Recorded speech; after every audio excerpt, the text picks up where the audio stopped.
അപ്പൊ എന്താ നിന്റെ ഭാവം? ഇനി നിന്നെ അങ്ങനെ വിട്ടാ ശരിയാവില്ല സർ. നിങ്ങൾ വെറും ഒരു ഓർഡർ മാത്രം തന്നാ മതി. വേണ്ട ചേട്ടാ, ദയവായി ഒന്ന് നിർത്ത്.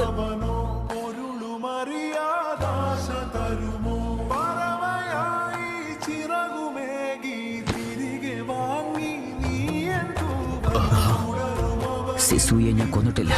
പക്ഷേ ഞാൻ പറയുന്നതിനൊക്കെ മാപ്പ് ചോദിക്കുന്നു. I am really sorry. ഏറ്റവും ബെസ്റ്റ് ആവാന്നുള്ളത് ചിന്തിക്കാൻ അത്ര എളുപ്പമൊന്നുമല്ല. നിനക്ക് ശക്തി ഉണ്ടാകുമ്പോൾ അഹങ്കാരം ഉണ്ടാവും. അപ്പോൾ ലോകത്ത് നീ ഒറ്റപ്പെടും.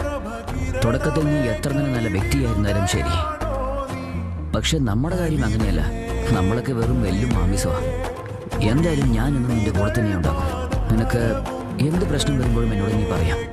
ഇനിയിപ്പോൾ നിനക്ക് എന്നോട് വെറുപ്പാണെങ്കിൽ അത് പൊതുവെ ഏട്ടന്മാരുടെ വിധിയാണ്.